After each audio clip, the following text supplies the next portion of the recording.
Okay, we are on the air. Fantastic. Okay, so everybody that registered, I think we're over 40 now. Could be more, last I checked. I want to welcome you all to the live Q&A webinar, Saturday, 25 April. As you can see, we have a fantastic panel assembled of volunteers that have all done the ASM course. They're all successful, and they're here to answer your questions honestly, gloves off, so get them ready, because they're here to answer the toughest questions honestly and give you the straight scoop. And we are not here to sell you on the course. We're simply here to answer your questions. Okay, guys? So let's get started. We're going to do some very brief introductions. Al Baker, you go ahead and be first and just tell everybody, minute and a half, your story. Reason we're keeping these stories short, guys, is because we want you to have lots of time to ask your questions. Actually, before Al starts, I forgot one thing. To all of the people that are watching this live webinar, can you please type in the chat box just so that we know that you're there and that this is working? Because some of you may have remembered last Saturday we had a tiny disaster. Good. Linda, Eric, Michelle, Danon. Okay, good. Welcome, everyone, Phil says. Michelle Kenny's there. This is fantastic. Okay, Pamela's there. While all of these, you guys are doing this, I want you to know that if at any time you can't hear us or something goes wrong with the recording, then we're going to stop, we're going to pull out, and all come back in again. So stick with us. We don't think this is going to happen, but we just want to be prepared and give you the very best, webinar that we possibly can. And last week we did have a technical trouble. We're not anticipating it, but we're going to be prepared for it. So stick with us if it does happen. Okay? John Reed, all right. We got John Reed there, James, Christina, Tina Kinney, good. Neil, Elizabeth, good. All right, it looks like everything's working. Thank you very much, guys, for typing in. So, Al, go ahead. All right, so my name's Al Baker. I'm a Motor City child from Detroit, and Mary Kay and I were trying all sorts of online this and that and the other thing, and some successful in multi-level marketing, and oh my God. And we did okay, we did okay, but nothing was real stable. So Mary Kay found this thing and said, Al, check this out. I said, oh my God. I scraped my money together, and ASM2, I got on ASM2. My first product was a bomb. It was horrible. Not that horrible, because I learned everything. See, I learned everything, just doing exactly what it says. I tried to source my product myself from, I'm in France, and I tried to source it from Morocco, and I did it successfully, and I did all the packaging design and everything myself, and I did it all, and when it got to shipping to the United States, it killed me. So I wasn't very successful. My product came in too high priced because my strategy was messed up, but all that taught me exactly what I was supposed to do. So I scrapped that product, got a new one. It went still going.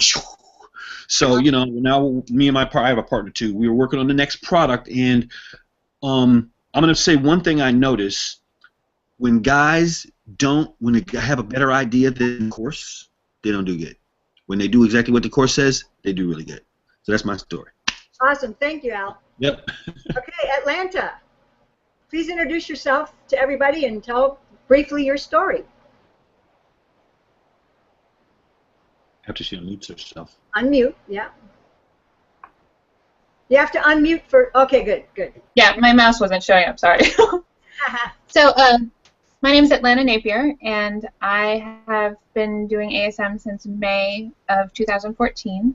At that time, I was a stay-at-home mom with a little baby who was about 8 months old, and I really didn't want to have to go back to work. I wanted to be able to stay at home, and I actually had really wanted a home business for myself and my husband so that we could make a lot of money and do whatever we wanted, and it was kind of a big dream of mine.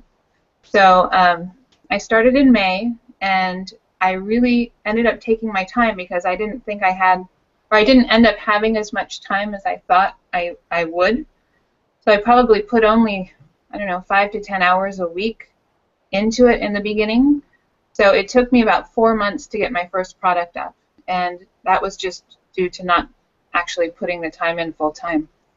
So I launched my first product in September of 2014, and it's started along doing okay, and then the pre-shopping right before Christmas, so like November, December hit, and my product started taking off. It's very exciting, and I was really hoping it wasn't just Christmas sales. So after Christmas, it kept going up, and that was so exciting. Yeah, so I'm at the point now where I definitely do not have to go back to work. I'm very happy being able to stay home, and I'm working. My next goal is to get my husband so he doesn't have to work anymore, and he can just join me, and we can have fun at home working. Fantastic. Thank you. Yeah. Sure. Okay, so Cohen's, can you tell your story, please? Hi. Yeah. Hello, everyone. So Ari and Chelsea here. We started. Oh wait, we're not showing up. Can you hear us? Yeah, we can hear you. Oh, okay. So we started the course in May of 2014, and basically I was working a full-time job. Chelsea was working a part-time job, and we launched our first product on basically July 21st of 2014. And within 1 month of launching our first product, we had more than paid for the course and all of our initial inventory and the startup costs. So we knew instantly within a month that it was definitely worth the investment. And from there, we just kind of followed exactly what the 8-week training modules told us to do in terms of marketing. And let's see, within a couple of months, Chelsea was able to quit her part-time job and do this business full-time. And February 27th was my last day at my job, so now we're both full-time for almost 2 months now. And we were able to move into a nicer house, and the last couple months we've been traveling. Yeah, we've been doing more traveling within the past, like 6 months than we have in probably the past couple of years, Yeah. Which is awesome.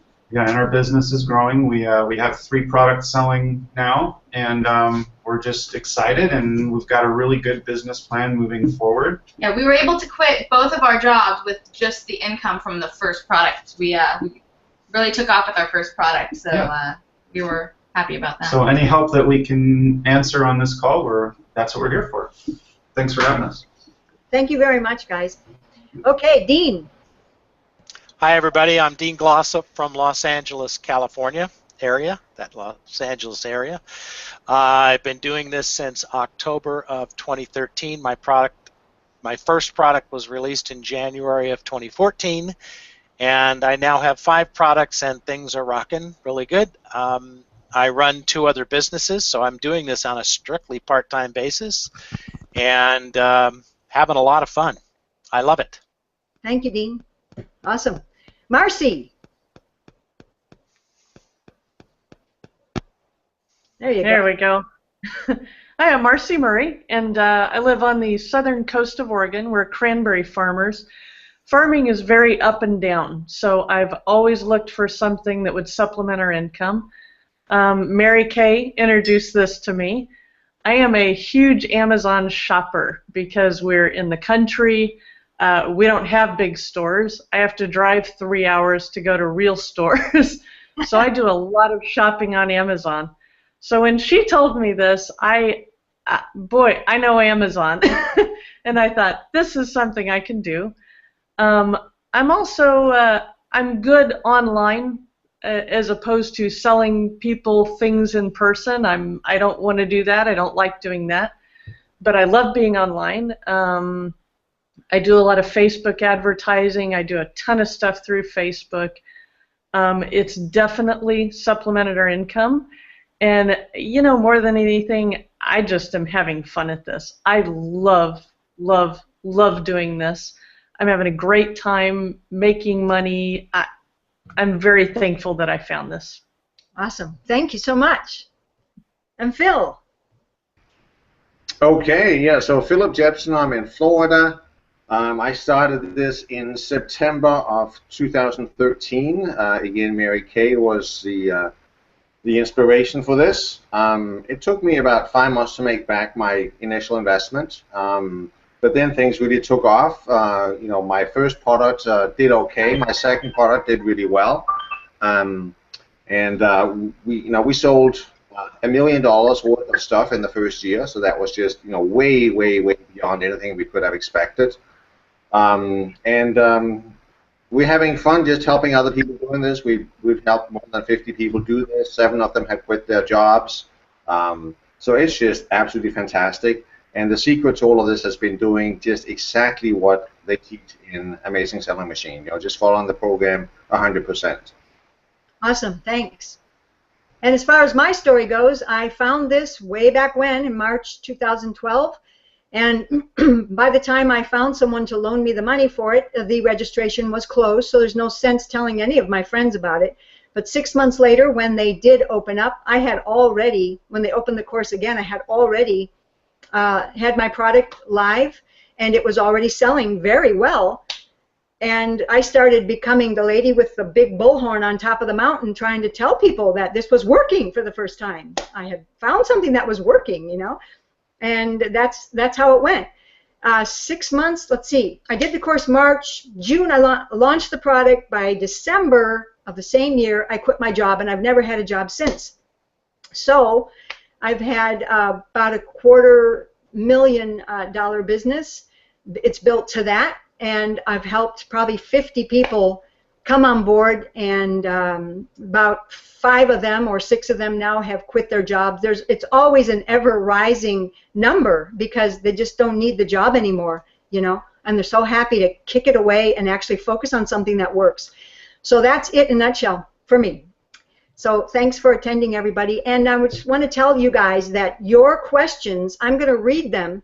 I'm going to be busy over here reading them out for the panel, but also anybody in the panel can jump in and answer questions too. So pay a close attention to the chat. You'll get a lot of information 2 different ways from us, verbally, and then also all the panel has access to the chat box and can answer questions that way too if they desire. Okay?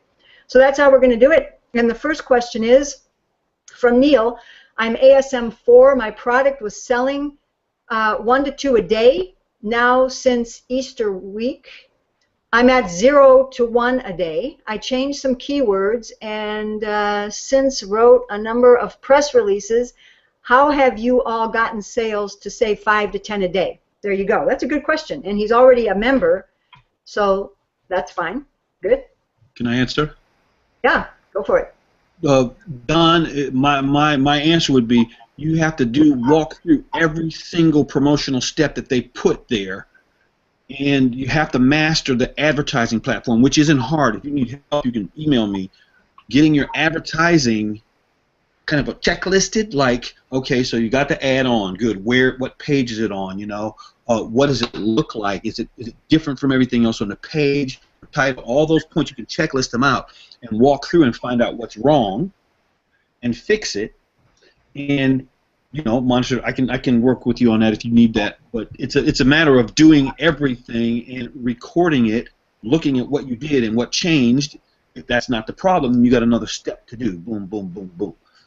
Awesome. Yeah. Yeah, we have some feedback as well. I don't know why we're not showing up in this box here, but what I would say is that you need to isolate the problem first. Is it traffic or is it conversion? And we're getting a little bit too into, because you are in the course, we're getting a little bit too into the technicalities of things, so I don't want to get too technical. But there's very easy ways. You can go back to the training course and find out, the difference between traffic and conversion and figure out what your problem is first. But the main objective is to get on page 1. And there are very simple ways to do that. You can do giveaways, and this is all part of the listing launch formula that is taught in the course.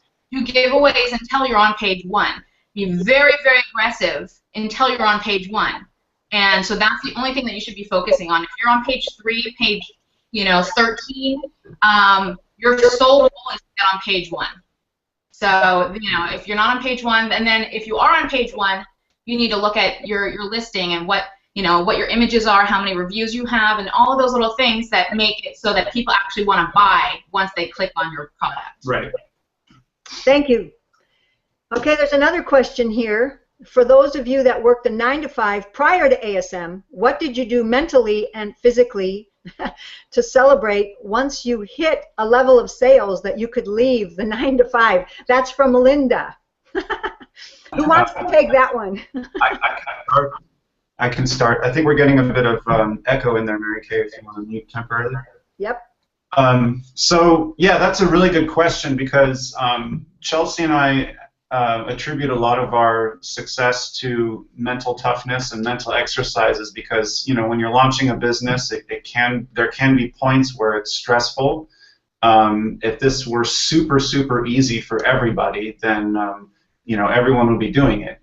And so for us, what we did is we set a lot of goals, and we had very specific goals. When we get to $10,000 a month in sales, when we hit our $10,000 badge, by the way, everything in ASM is awesome because they set up these little badges. So when you get your first product and you decide what you're going to sell, they give you a badge. And when you get your product inventory into Amazon Fulfillment Center, you get another badge. When you sell your first one, you get a badge. So when we hit our $10,000 badge, we decided that we were going to go to this really fancy restaurant that we've always wanted to go to, and I would never spend that much money going out to eat normally, but we justified it. And then when we hit, $25,000 in a month, we're going to hit this, and when we hit 50,000, we're going to do this, and it just keeps going like that. I don't know if that answers your question, but I would tie everything to a goal. And when we were able to quit our job, yes, Philip said in this little side panel here, traveling. We have definitely done a lot more traveling since we've been able to quit our 9-to-5. We're actually, looking at the idea of moving outside of the state that we currently are in, which is something that we never would have been able to do. So our mind is kind of, opened up to all the possibilities that we now have because this business is completely time, money, and location independence. So we don't rely on where we're at to be making money. It's kind of like the possibilities are endless. We could go move to Europe. We could, move out of state. We could travel across, rent an RV or buy an RV and travel across the continental U.S. for the next year. We could do all of that, and that is something that when you quit your 9-to-5 job, your mind kind of warps into realizing how many possibilities this business model has to offer. Right, and then just the last thing on that is they call it the success network. That's the network of people that you hang out with and talk to. And Mary Kay and Philip and Al and some of us. And Dean and we have and Dean. We have like a weekly mastermind call where we all kind of keep each other accountable. We help each other out, and so surrounding yourselves with successful people that stretch your vision is very important because a lot of your friends and family that don't understand entrepreneurship, they will probably. Some of your best friends and family members might be naysayers and say, oh, that's impossible, that might not work. But if you surround yourself with people that are doing well, even better than you, and then you guys kind of lift each other up. It's called borrowing belief. You borrow someone else's belief, and you then believe it's possible, and you start, behaving accordingly. Yeah. So there you go. That's Awesome. Anybody else have anything to pitch in? I did a lot of traveling myself, too, right off the bat. My children, my grandchildren, my parents, it was all open to me. So are we ready to move to the next question here? All right, good. So Elizabeth says, I'm having trouble zeroing in on the first product. Any words of wisdom? Who'd like to take that one? I'll jump in on that one. All right. Me first? Okay. I answered it online too, but what you have to do is exactly what they tell you in Module 2 and Module 3. You have to do exactly what they say. You get 20 products on your spreadsheet, you narrow down to the best 3, and you start sourcing them. And it's going to work out when you're sourcing your product which one's going to come the fastest or be the best margin or whatever. Don't try to be perfect. Get in the game. You don't have to be perfect. A lot of people's first product didn't do well. Mine, Phil's. It doesn't matter. Get in the game and learn how to do it. That's the key. Don't try and be perfect. Yeah, and I'll absolutely second that. It's the what makes it successful more than anything else is jumping in there and actually doing something. And what happens is, whether it's perfect or not, you learn a lot by actually doing it. So Al learned an enormous amount of stuff by doing his first product, even though it didn't work out. I learned an enormous amount of stuff by doing my first product. My first product, it did okay, but it wasn't going to make anybody rich or anything like that. But I learned an enormous amount of stuff by doing that product. And by the time I picked my second product, I had a whole bunch of experience, and I learned a lot of stuff. So when I took the second product, it just went really fast, and it went really well. So I cannot consider the first product is your training wheels, and you might be lucky, and it'll be fantastic. But even if you're not lucky, you will learn everything there is to know about this system, and then your second product will do fantastic. Thank you. Good. All right, so here's another question. This one's from Elizabeth. She's not a member yet. She says, if I can't zero in on a good first product, what good would spending $5,000 be?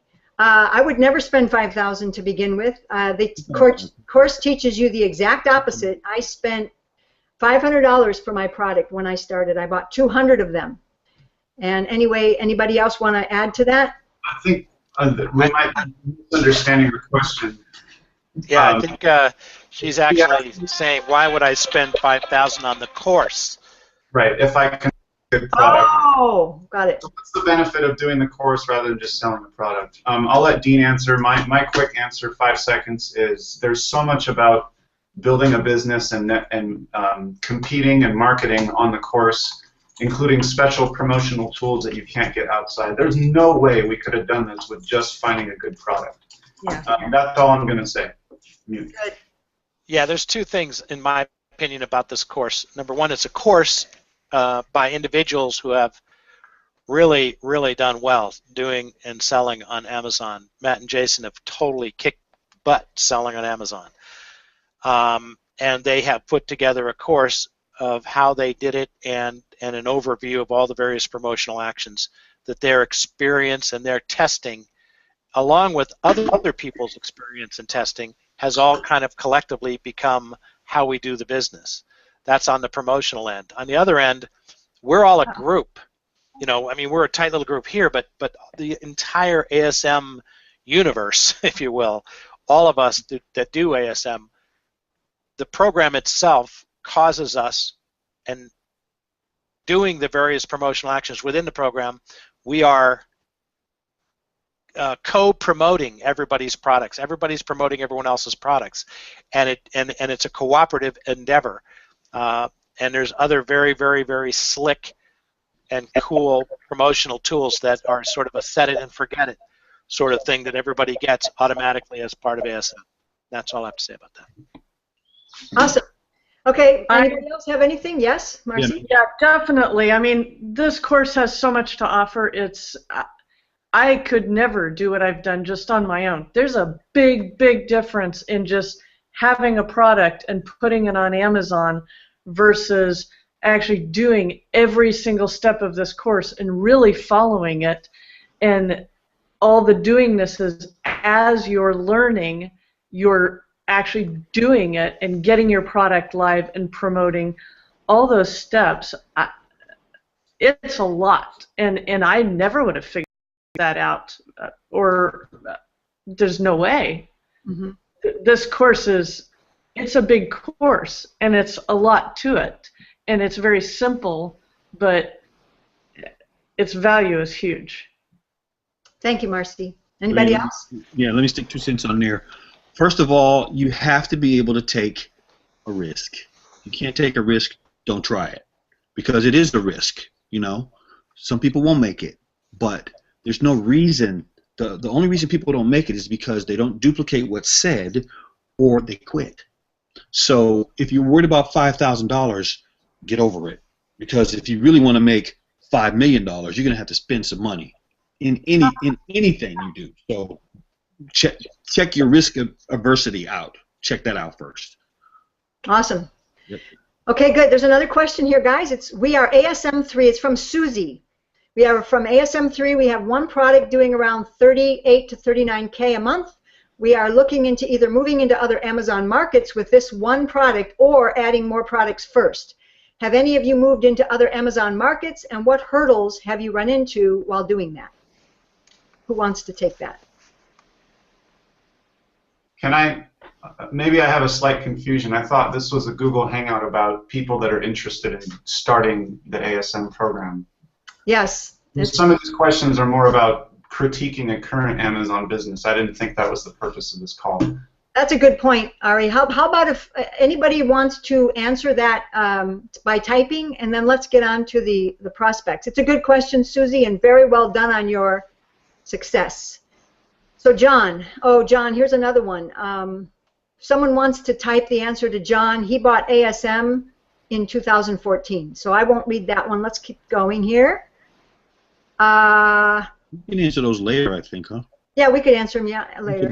Or by typing, you know. Yeah. Okay, so Lauren says, I'm new to ASM and I have not done the course. However, I have considerable experience in outsourcing. How do you make sure that you have a good, reliable supplier? Well, that's covered in the course. Covered in the course. Just go to Module 3 in your course, Lauren. And just a quick tip on that one. I think a lot of it has to do with personality. You're dealing with people sometimes that are out of, in other countries, and my biggest tip on that is, like, we sent out, Al Baker was saying, you get your list of 20 products, and then you hone in on, like, let's say the top 3 products, and then you email out a bunch of people, and the course will tell you how. Potential suppliers, and then how do you choose the right supplier? Well, it's a combination of price and quality of product, but also how quickly do they respond to your emails? Do they duplicate and understand what you're asking, or do they, sometimes they'll ask, how friendly are they? What color is the sky? And their answer is bacon, and you're like, that's not what I asked you. So are they duplicating? Are they quick, responsive? Yeah. That was the biggest factor for us. Yeah, I think that the thing you have to keep in mind is that the way that we looked at it is this is another person, who is going to be a part of our business, and we didn't think of it as, oh, that's a vendor that I deal with. This is a person who is one leg of our business. It's basically that's your production end of your business. So think of it in a way that you would hire an employee. How is their communication, their speed of communication, the level of communication, all of those various things that you would think when you're actually bringing someone in to pay on your payroll. Think of the supplier in the same way. Yeah. Besides just looking at the quality of the product, you're looking at the person that you're going to be dealing with. Let me add to. Yes. Yeah. The other thing is in addition to that, not exclusive of that, is get samples, because you can see the level of care that they take when they send you a sample. I've gotten samples from companies and parts didn't work, or things were wrong with it, and you can tell by your samples. That's in addition to what Cohen said. Awesome. Okay, this is from Don Delgado. What is the most difficult part of the program? Starting. Getting off the button, starting. There's no other difficulty. Duplicating and starting. And I'll add to that. I mean, the thing that takes you the most time really is all the marketing. It's kind of like getting the product and selecting your product, getting it to Amazon, and getting ready to sell. That's they teach you how to do it fast, but people can generally figure this out. What is really, really unique about this whole system is all the many different ways they teach you how to market this and how to do it brilliantly using their tools and their systems. And it's not difficult, but it takes more time than anything else, and it's the thing that you keep getting better and better and better at as you do this. I wanted to add one more thing, and I'm reading a great book right now called The One Thing, which I highly recommend. But one thing that I would add, it would be staying focused, not getting dispersed, because there are a lot of things you, quote, can be doing in your business, but what is the one thing that's going to move your business forward every single day? So, if your job is, if you haven't gotten a product, your job is to pick your product. Don't worry about all of these other things. Pick your product. You can't move forward until you pick your product. Yeah. Then find your supplier, place your order. Only focus on the one thing, and that's what I did. We got our product. from the moment we started the course to the moment our product was live at Amazon, it was only 7 weeks. And that was what I focused on, the only thing that I needed to do to move the business forward. And so that's what I would say is don't get dispersed. Focus on the one thing and don't do anything but the one thing each day. Yeah. From a customer service standpoint, probably the toughest part of this business is not taking things personally. For example, you might get a 1-star review once in a while. And you know what? Everybody on this call that has an Amazon business, we are the most caring, loving sellers. We take care of our customers. We'll bend over backwards for our customers. And you can be the best seller in the world, and you'll still get a 1-star review once in a while. I would say you're not successful until you've gotten your first 1-star review. Yeah. A feather in your cap. So my point is you have to have thick skin, and you can't take it, oh my gosh, my business is failing, someone doesn't like my product. We heard a story of someone who shut down their business because they got 2 1-star reviews. And they just shut down their quit. business. They were doing amazingly and just shut down their business. So focus on the mind-blowing. Focus on the majority of your customers. Yeah. Don't take it personally. It's business. And there's one more thing to that. There's one interesting thing on that is that they have done studies that show if you all have just positive reviews, all you have is 5-star reviews, people will not, they don't trust the reviews. They think there's something wrong, that somehow you cheated.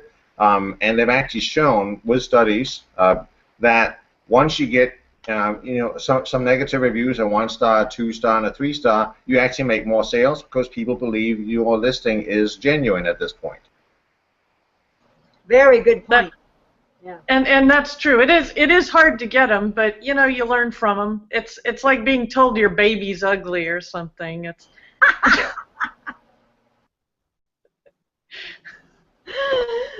Marcy, that's a good one. Okay. All right, let's see. Here's another one from Dana. I sell in America, but I noticed that Canada and Japan have opened up as an option for me. Who here sells in multiple countries? Sounds like an ASMer, but... Well, I sell in UK as well, so I'm US and UK, and I've just applied for Japan. And once you sell in UK, you're basically open to the rest of Europe. So I just have to translate some listings, and then it'll be the rest of the countries in Europe. So it's not a hard process, and it's definitely worth doing. Yeah, and I would like to just add to that. We don't sell in another country at this point in our business. We're just focused on selling and being successful here in the U.S. We don't want to, that's the same thing as, we just don't want to split our focus. Where Philip is in his, in his business, it totally makes sense. For us, we're just focusing on growing as fast as we can here. So it's not something that you need to worry about, and most people on this call probably don't need to worry about it. I think they can, no. They're extremely confident, the best market right now. They have to understand that the big market is the U.S. The other ones are smaller. You want to crack this one and capitalize on the U.S. market because the other ones aren't as big. Just the money's here. Excellent. Okay, so let's see what else we've got. Oh, is it possible to sell on Amazon UK? I think we've already covered that. Let's see, any new ones? John Reed, I get it that you want Bake's email. I'll send it to you right after the event. Okay. Lauren says, do you visit your supplier? I don't. Well, I do. I have 2, one in the United States, one in China. And I do visit my supplier that's in the United States much more frequently than China. Who would like I can respond to that. Yeah. I've been selling jewelry and I make jewelry, so I have suppliers in China already that I found, and I have visited my suppliers and visited factories in China in doing that business, so I guess I kind of got a little used to how these guys work.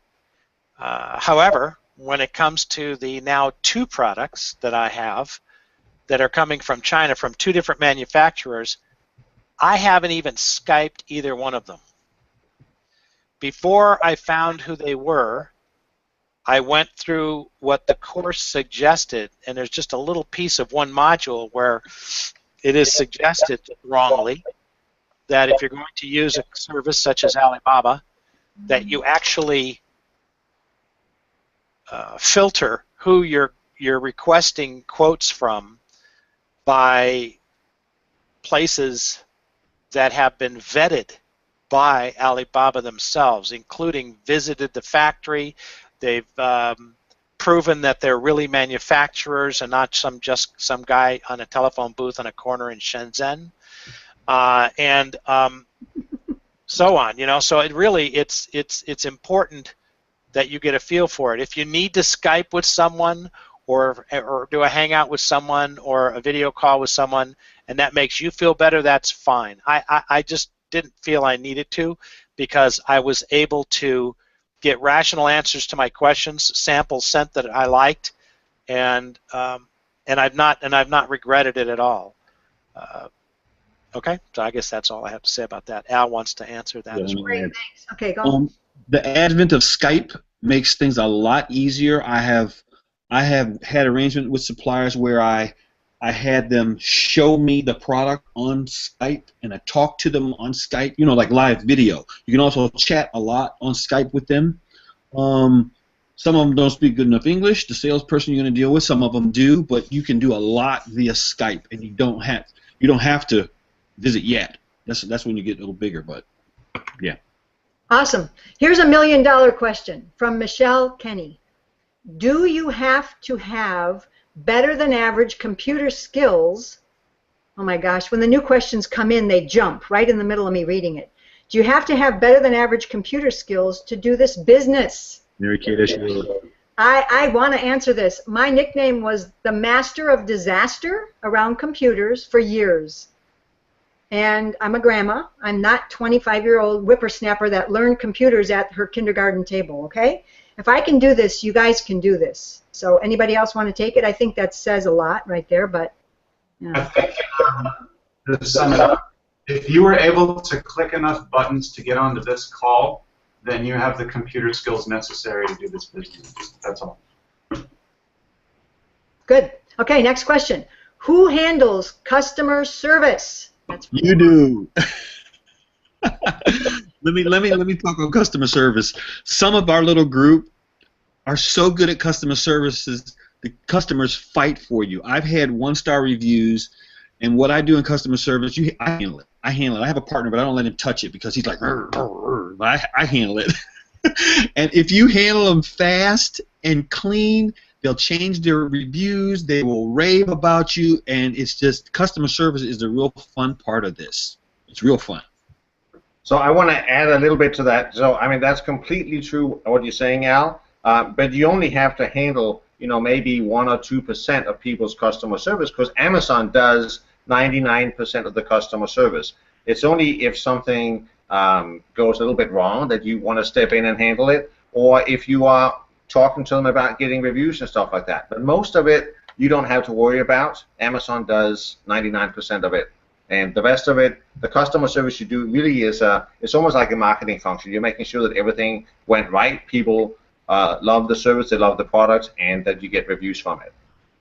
One other point. The other point is there's a tool inside ASM that allows you to send 4 emails to your customers. That in itself is such great customer service. They're like, wow, they talk to me. So it's built in also into ASM. And that's a huge advantage with ASM, because most people that sell on Amazon don't do that. When people buy their products, Amazon sends them an email saying, you know, here it is, it's been shipped. But most of them don't get follow-up. So yeah, when you send out emails, which is automated with ASM's email tool, people are so impressed with that, and they absolutely love it. So that's a huge advantage to ASM over other Amazon sellers. awesome. Excellent answers, guys. So Don says, can restocking be a bottleneck? How do you handle?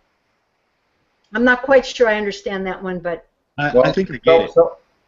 You want to go, Al? Go ahead. Yeah. I'm just going to say, you just have to have a sense of how many you're selling, how long it takes you to get your stock, and then time it properly. It doesn't have to be a... And it doesn't have to come through you. I mean, you place the order with your supplier and or your manufacturer, and you tell them, you know, this is where I want it shipped, and I mean, so you don't have to touch it. So there is no bottleneck. It doesn't have to come through you. You just need to keep an eye on how fast is it selling, when do you need to restock, how long will it take, and make sure it gets to Amazon on time. Awesome. Linda says, is it important to be able to Skype with a prospective vendor? I think we've handled that one, so let's move on here. I have another question here from Blue, but I want to tell all you guys that are viewing this, please don't think that any question is too dumb or too simple or whatever. It's those simple questions that we really want to get answered for you guys. So let it rip. If you're holding back and you're not asking a question because you think it might be dumb or something, that's probably the best question to ask. All right, so here we go. Blue says, before you launch your first product, do you need to have your niche selected and name for your business or branding? Oh, this is a great question. Or has anyone, there's more, or has anyone just picked a product to start and not worried about nailing down a certain arena, the kitchen, sports, pet? Thank you, Blue. Okay, who wants it? Let me try first. Go ahead. I think you can go either way and make a mistake, because I've seen people who made a mistake and they're selling XYZ product and their name is JFK, but it doesn't really matter that much. You know what I mean? It's not that important. At the beginning, when you're first starting this business, technically it doesn't matter. You could sell pencils, you could sell coffee mugs, you could sell dog pee mats, you could sell anything that's ranking well on Amazon. In the long run, it does matter because you're building a business. The purpose of this course is not to teach you just how to sell products on Amazon. The purpose of this business is to help you build a brand, to build an actual business that can expand beyond Amazon. And the only way you're going to do that is by having a brand, by starting out with a niche or a niche. Building a customer base. You've got people that are going to come back and buy other products. So if you're just in the game of sell a product, you're always trying to find new customers. I'm a real big fan of word-of-mouth marketer Seth Godin, and he says, your job is not to find customers for your products, it's to find new products for your customers. So you're now, when you've got a customer base and you've got a niche, you're playing the game of putting out products that your customers who are, as Al Baker talked about, raving fans of you now, are going to really, start buying. As soon as you release a product, they're buying it. It makes your business so much easier. It's a lot, you spend a lot more money trying to buy new customers than you do, just selling to your existing customer base. So, I mean, even in the short run, great question. If you're selling, the pets, if you're selling pet products, your first product is a dog leash or something like that, and your customers go, oh, this seller also sells, cat litter or whatever it is. They're more likely to buy your other products if they are marketed towards the same type of people. That's all I'll say. Mm-hmm. I got another little twos I want to put in there. I know one person who is selling some serious stuff, and she had no clue about all that. And I would try and tell her, no, you need to do this brand and blah, blah, and she didn't do it. But she followed up and made it all work. And she's got a whole line of stuff that fits exactly what Chelsea and Ari just said. But she had no clue at the beginning. I'm talking about no clue. But she is blowing it out. I guess the message is get started. Get in the game as a top priority, and then take everything that everybody said here as well. Okay, good, guys. So, the question that we had about the bottleneck, I think Don gave a little bit of clarification. He says that he was talking about cash flow. And from the viewpoint of cash flow, his question is more, understandable. Can restocking be a bottleneck? It shouldn't be. Okay. Unless you're spending your money, throwing your money away, it shouldn't be at all. Yeah. Yeah, I mean, basically, if you have a decent profit on your product, then you reinvest that until you have, a big enough inventory supply at Amazon that you can keep up with sales. This was a big reason that it took me 9 months to essentially make back the money, is because everything I'd made, I would put it back into buying more stock and doing some Amazon, advertising and stuff like that. But all the money went back in the beginning until you have enough stock. Then at some point you have so much stock in there that, now you can just take money out for, several weeks. And then once you have enough stock, then you get past that. In the beginning, yeah, you have to build it up. You're bootstrapping the business. And just to add to that, the growth might be a little slower if you've got cash flow issues. We just launched a product, and so we are not able to launch our next product. But when you have built your business correctly, and you're putting the right money in the right places, marketing, and you're starting to move the product faster, we just have to wait 1 to 2 pay periods, which is like a half a month to a month, and then we've got a whole new surge of cash flow to invest in our fourth product. So you can build up your cash pretty quickly if you feel like you're having a bottleneck of capital and cash flow issues. It just takes a month or two to really build that back up really quickly to be able to expand. Yeah. Moving on. Go ahead, Dean. Yeah, but my viewpoint on that and that is that you have to have smart financial planning in any business. You cannot consider gross income that your business makes as your money. It's not your money. What it is it's the company who is not you. It's the company's money. I've had partners in businesses in the past, and they've talked about how they are their business. Their business is them. That is complete false data. It is not true.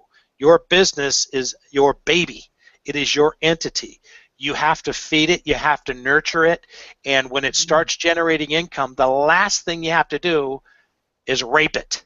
And you are raping it if you're taking money out before you should. It's just not okay. You just really, and I'm a little bit, being a little tongue-in-cheek about that, I guess, politically incorrectly, whatever, that's me. But so you just can't steal food from the baby. The baby won't grow, and it won't get big, and it won't get nice and huge if you steal from it. So it's literally theft if you steal from your business. Okay, Al, now you can give the more politically correct version. Even if my first product, I lost $5 per sale, I still had enough to restock. Period. Boom. Good. Yeah. Okay, so let's move on. Linda, good answers, guys. Thank you. Linda asks, I've been looking at Amazon's top 100 bestsellers. If I find a product that looks good and that seller sells, whatever it is, it's in a 3-pack, would one stick with a similar 3-pack, or would it be okay to go with a 1-pack of the same type of product? Basically, should one sell exactly what the current top 100 is and how it's being sold? Let me say, Module 2 will tell you what to do. You got more to look at than just one product as a competitor. You have a wider spectrum of what to look at to be able to make that decision. So when you get to Module 2, it'll tell you what to do. Okay, anybody else? It sounds like she might have... Oh, got it. Yeah, she's been looking at the top 100 because Matt gave that in the info video. Got it. Okay, good answer, Al. Yeah, that's real good. Those info videos can freak you out because if you go and do what they say, you only have a tiny bit of the information and you get overwhelmed, But in Module 2, like Al says, the criteria are laid out beautifully, and you research gradiently down to 3 hot products. Yeah, So and else? I think if you're looking at something like that, there's a bunch of factors that you take into account. Of course, one of them is they may be selling a 3-pack for a very good reason. It may be profitable as a 3-pack, and it may not be profitable as a 1-pack. So there's lots of things, but it's all in the modules. They teach you how to do all the research on that. Right. Okay, Tina Kinney, she has a question. Once you pick a product, how do you ensure not violating patents? So I actually answered that in the chat box, but what I do with that is I simply buy the competitor's products. If there's 3 competitors selling this thing, buy it, check it, look at it, see if there's any patent marks on it. If there aren't, then it most likely is not patented. If you think it might be anyway, then you would need to go to a patent attorney and have them check it for you. But if you get 3 of them and they all look like there's no patent on it, you're probably fairly safe. I also have something else on that, because our first product, we had that same exact question. And so what I did is there's a website that you can go to. It's a government website. It's a patent website, and I just simply typed in the descriptor, the keyword for the product, and you can actually find there is a place on that website that has the actual filed patents where you can go through page by page of the actual document that was filed with the diagrams. And I looked at every single one that had the same descriptor and went through all of the diagrams, and none of them looked like the item. So there was nothing under that keyword and description that was filed with the U.S. Patent Office. So that was something that I did to take an extra step, and I wrote up a little hat on that and sent it to a couple of people that I was helping out, from ASM4. So it's, and I'd be happy to send that to other people if they're interested. But it is open, it is open data that is available to you. So you can do that, and we do recommend to anyone going through to take that extra step to look at the Patent Office documentation because it's available to you. Yeah, now, Chelsea, that website is US for United States, P like for patent, T for trademark, O for office.gov, uspto.gov. That's right. You can go there and you can look up, well, they teach you to go there in the course to make sure that your name of your business and the name of your product isn't already out there, so that when you do all this work, you have to undo this work, Can I just say one thing, just as a disclaimer? We can't give legal advice. Yeah. And anything we say on this call are simply our opinions. And you, as a business owner, have to take full responsibility for the decisions that you make for your business. I can't stand it when I hear people say, well, so-and-so said on such and such call. It's your business. Research. Take responsibility. Get an attorney. We're not your attorneys. We're not your personal consultants. I just have to throw that out there. Well, yeah. Thank you. But listeners, do not think that you need an attorney to get started in the business. No. Yeah, we didn't have one, but No. Just a disclaimer for us. Yeah. I want to add something because I had that issue. So my first product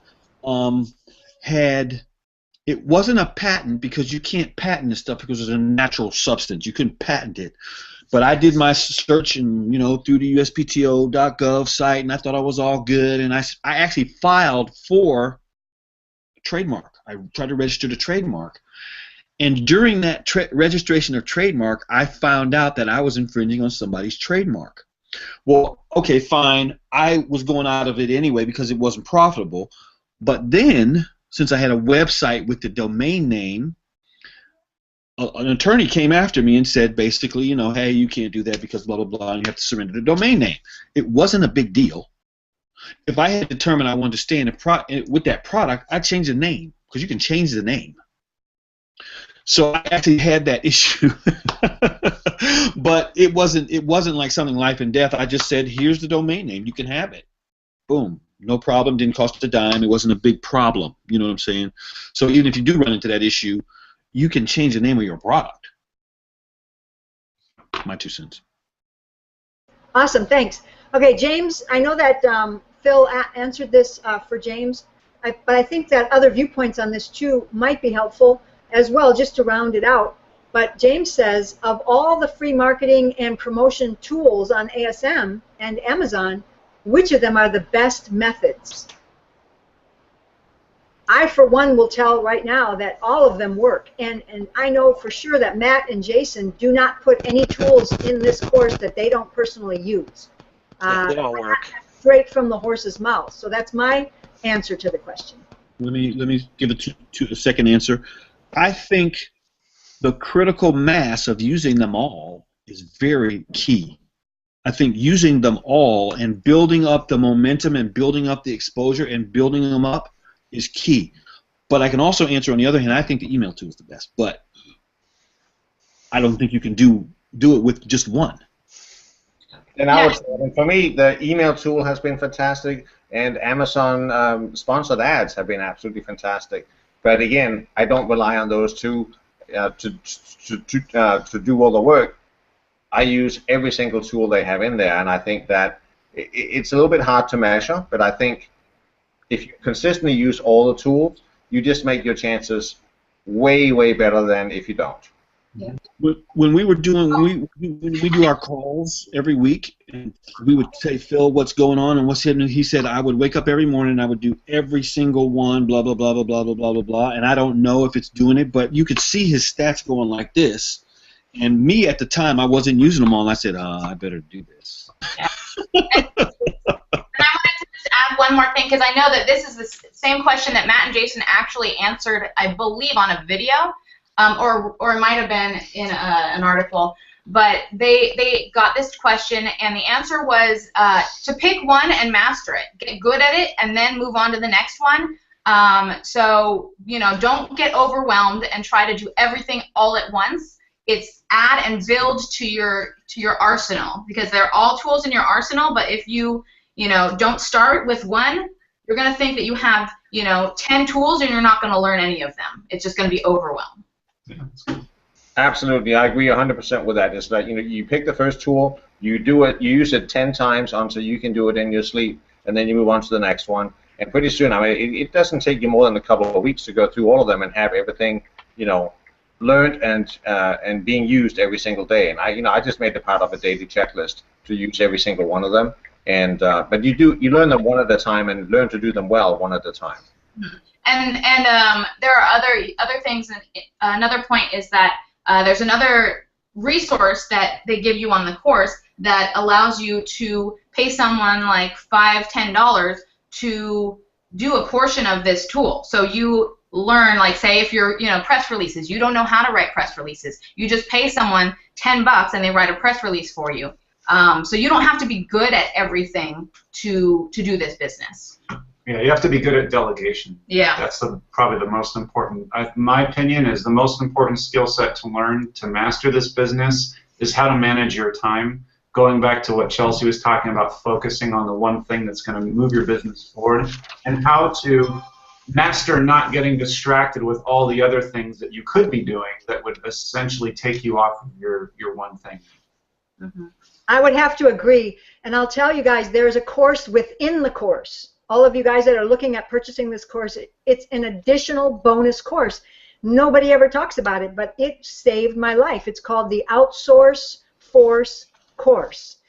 And say that fast 15 times if you can. But anyways, I did even just a third of it. It got me right into how to find somebody in the Philippines that could do all this stuff that I had no clue. So that's how I did it, man. I hired someone right out the gate for $50, only $50 a month. I hired him. He only worked certain hours, but he did certain things. But every time I ran up against something that I said, oh my God, this would slam me up against a wall and stop me in the past, I'd send it to him, and he did it. It was so awesome to have an actual employee that would handle those things that in the past would stop me in my tracks. So that's right there. When you buy the course, it's right there too. It's amazing. Mary Kay? Yeah. It's actually not now. It was for you and for me, but after looking into it with the ASM group, it's not actually available for the guys as it comes out for some reason.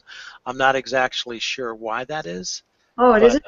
However, having said that, even without that big outsourced force course thing, there's plenty in the modules themselves that talk about using. I mean, you don't really have to go really, really far to outsource anything. You've got Fiverr and you've got Odesk. I mean, just between those two alone, you're going to get anything and everything you need. You need to go no further. And I think one of the reasons they may have gotten rid of it or whatever was the killer to this business. If there's a killer in this business, dispersion. It's dispersion. Do not get dispersed. Listen to what Chelsea said. Read that book. There is a thing that you can evaluate. There's a thing you can evaluate. Or you ask yourself every morning, what is the thing? What is the most important thing I need to do that I cannot take the next step in my business unless I do that thing? Yeah. That way, then you're not going in 58 different directions at once. Sorry about my dog. Outsourced force not there anymore? Outsourced force is not there for people from ASM 4 on. There's a whole module, though. There's a whole module on outsourcing. Yeah, So they probably replaced outsourced course with the whole week, week-long Right. module. It's towards the end of the course. I think it's week 8, really. Yeah, guys, I tell you, I did ASM 1, see, so these guys know this, but the fact is, if it wasn't needed anymore, then great, it's built into the course, so you're not going to miss anything. And the other aspect of what Dean was saying is that focus is important. I didn't do the whole course because now you're riding 2 horses trying to learn 2 things at one time. I did just enough to get me what I needed to do to start talking to people in the Philippines. But they already incorporated that in the new course, so you don't have to do it. The point is, though, that nothing has to stop you. Even the worst thing to stop you, like, no, you don't know how to do this technical thing, that is no longer a barrier. That's the point. Okay. So thanks, guys. Thanks for clearing me up on that. All right, so it says here, Eric. Just so you know, it's now in Module 8, the outsourced stuff. Okay, cool. Eric wants your email. Eric, type your email into the chat so that we can get you Al's email. Let's see what else we've got here. Somebody says, thanks, sorry I didn't get the answer. Oh, yeah, James is asking, who has found a successful product to sell using Profit Spotlight? We didn't have it. I'll say this. Profit Spotlight is a good kind of teaser tool, but it doesn't give you nearly enough information. So to use Profit Spotlight and rely on it at all is you don't have enough information. It's kind of like choosing your husband or your wife solely on a dating website. You probably want to meet them first. Yeah. On a couple dates. Without meeting them, exactly. Yeah. So I would say don't use Profit Spotlight. It's a good kind of idea to maybe start with, but you need to go through all the modules and look at all of the criteria, and they teach you how to do it. You create a little spreadsheet, and you look at various different criteria, and you weigh it, one against another, and find the best product for you based on that criteria. Don't use Profit Spotlight as your only tool because that's a little foolhardy. Yeah, and they really lay it out very, very. Anybody could follow it. It's just, your skill is in calling up Excel or Google Sheets. I mean, if you can call up Excel and Google Sheets, you can do it because he walks you through it very, very simple. Awesome. Okay, there's a couple more questions here, and we're coming to the end of the mastermind. So this is from John. What are the types of things that you outsource, like from the Philippines, for example? What I did is I outsourced somebody to put together my Facebook, Twitter, Pinterest, and YouTube accounts, and also some video editing for me. And if anybody else has anything to say on that. I outsourced, the first thing I ever outsourced was my logos.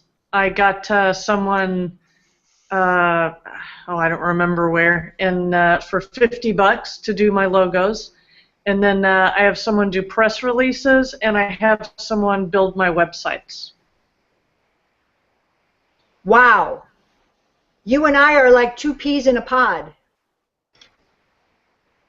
Yeah, and I think press releases can be outsourced. Websites certainly can be outsourced. I've had several websites built in India.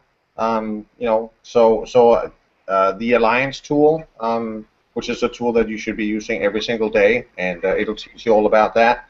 After a while, you can outsource that. So there's a lot of things that you do every single day that once you know them yourself, turn them over to somebody else, so you don't have to have any attention on those. And as long as you know what should be done, you can make sure that it gets done correctly by the people you outsource it for.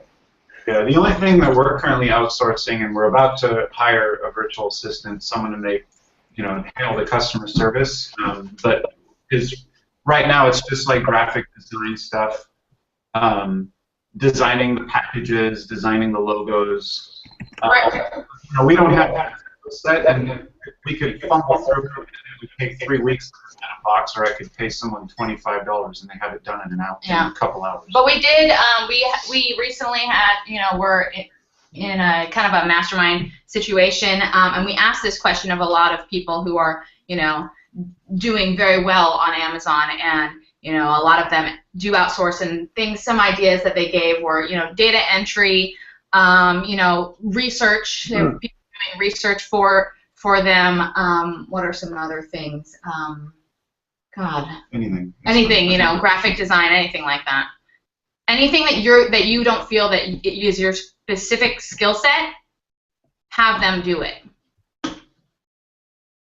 That's it. Very, very good advice.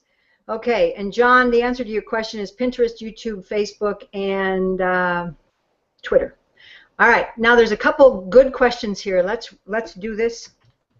Make sure they get answered. Elizabeth is asking me specifically, but I'd like to extend it to everybody. What is the amount? I can't find it right now, but I read it before, so I'll just paraphrase it. Oh, here it is. Mary Kay, how much would you say you need to get going other than the price of the course? And I'm a good one to answer that because I didn't have a lot of money when I started in 2012. I had $1,500, so I spent $500 on my product. I spent $250 to get it shipped over, $250 for the product labels to be inserted into the packages, and I sourced from China. And then I launched it. I spent $40 with Odesk, ODESK.com, to make some nice images, and pretty much got going. That was it. Very, very big budget, very small budget. A lot of people have more than that, maybe, but that's what I had. So anyway, I'll take that one as well. I started with even less. We paid for the course, and then and we paid monthly because we didn't have any money to pay the full amount.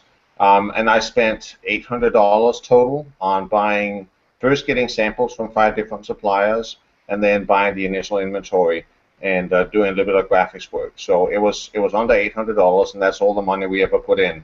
Then we used the revenue from that to buy more inventory and just built it up with that. awesome. Anybody else? I think we only spent $500–600 to get started after buying the course. Good. This is excellent information, guys. Okay, so here we go. There's a funny guy, a funny person on here, Ty, that says, I ordered a new wife from Amazon. We laughed really hard at that, Yeah, so that was I awesome. appreciated that comment. You're going to do well in this business. Right? A good sense of humor goes a long way. Did she have a warranty? Yeah, he also says she has a lifetime warranty right there.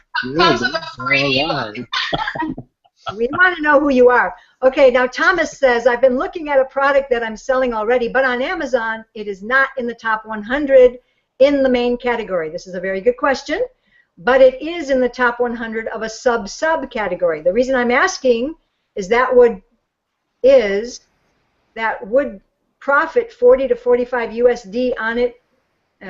Yeah, I think I get the This question. thing keeps jumping when I try to read it, basically, so I wouldn't have to sell a lot per day to make good money. Should I go for it or leave it since it's so low in the rankings? Okay.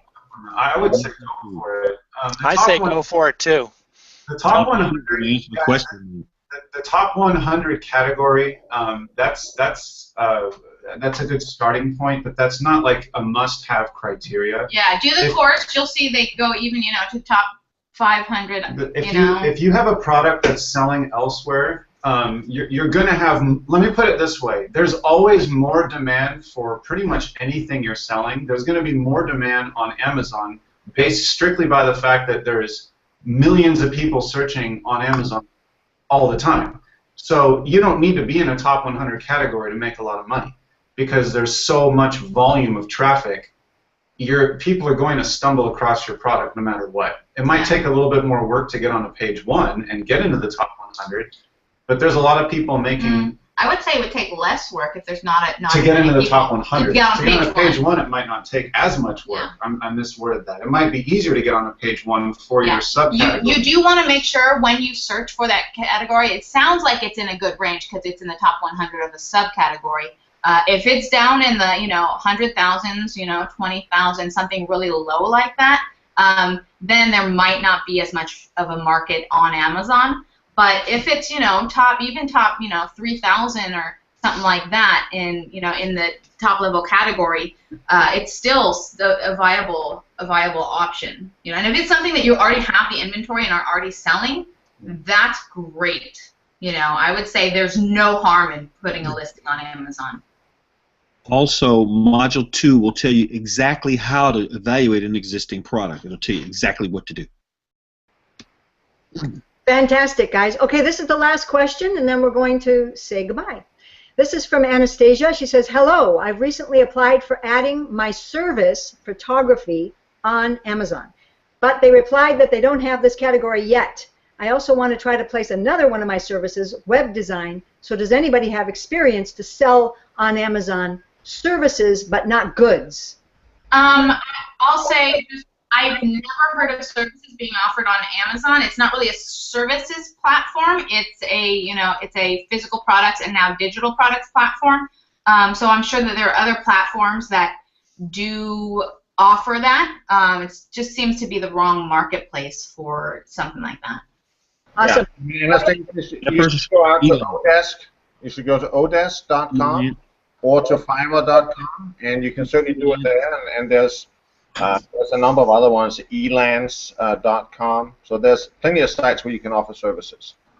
Yeah, and the other thing is that, you know, people aren't searching for that because it's not the right platform. People aren't searching for that. So even if you did put your stuff up there, there's not much traffic for services at all. You know, I think.